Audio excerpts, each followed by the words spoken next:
Thank you. I'd first like to acknowledge we're meeting on the land of the Gadigal people and acknowledge the elders past and present as well. I'd like to be around for seeing the ghosts of AMC, actually. So, not to be controversial to start, of course. Thank you for inviting me to come along to the ECA. ECA does an awful lot of really great work, and I think this is the third one I've been to, a third event, and it's been the best one so far. The Smart Energy Council, just quickly, was formerly the Energy Storage Council and the Australian Solar Council. We're about to have our 56th conference and exhibition in a month's time. Drive this thing, had I? This is what we currently had. I would argue that this isn't fit for purpose, and we all know that, and that's why we're here having a conversation about changing it.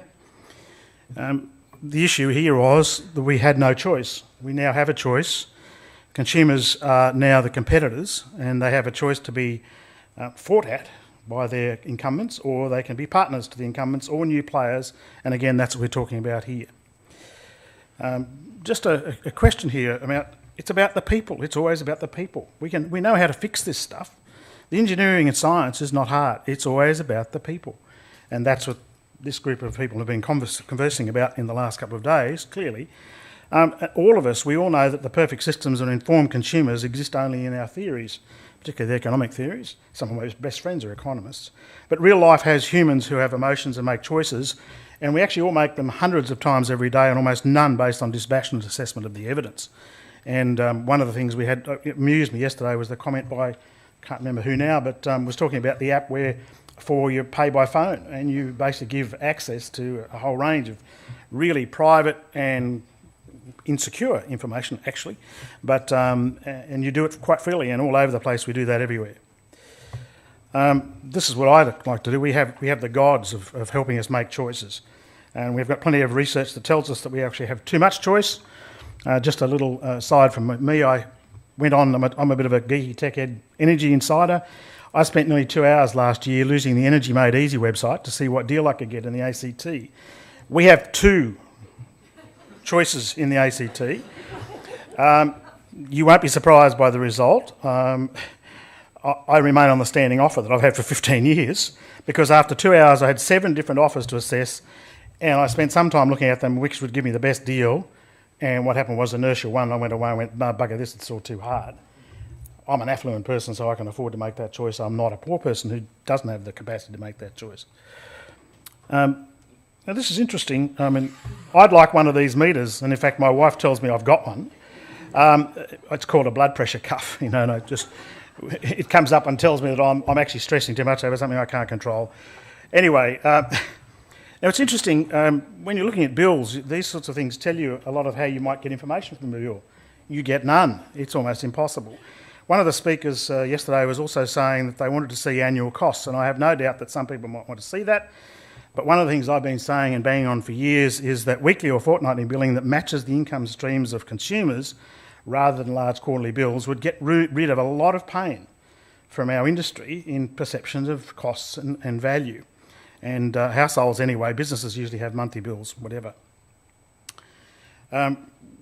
We actually have a constant media and political attention on costs, but we rarely have a conversation discussion about value, and yet perception of value is what drives the vast majority of consumer decisions, and it's almost certainly the foundation of their satisfaction with any purchase, whatever the satisfaction is.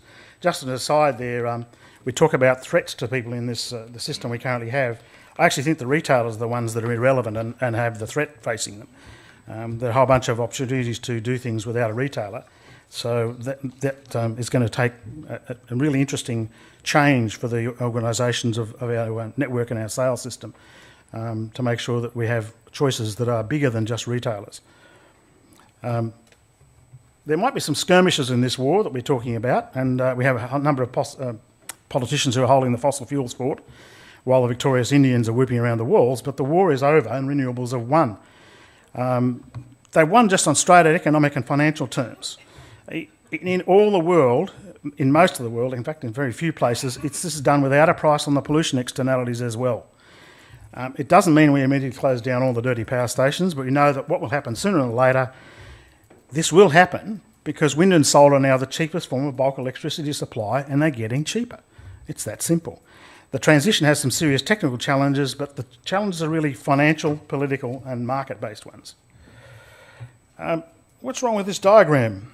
You know, this might cause some consternation in the room with some people. We've talked about smart meters, and they're mentioned in most conversations about smart networks. But we are so often getting dragged into thinking about narrow and specific technologies, such as a thing called a smart meter, when not looking at the objectives we're trying to achieve and what the tools are we're trying to meet them. We just need to know about energy flows, energy usage, monitoring. This is all just software stuff, guys. I was 25 years in the IT industry. It's just about software.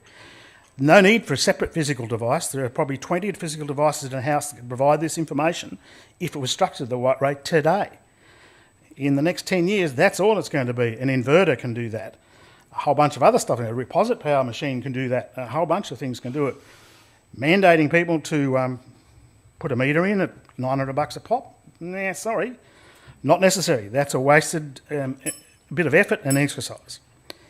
I can go on for a lot more, but some thoughts to stimulate your questions, some questions afterwards.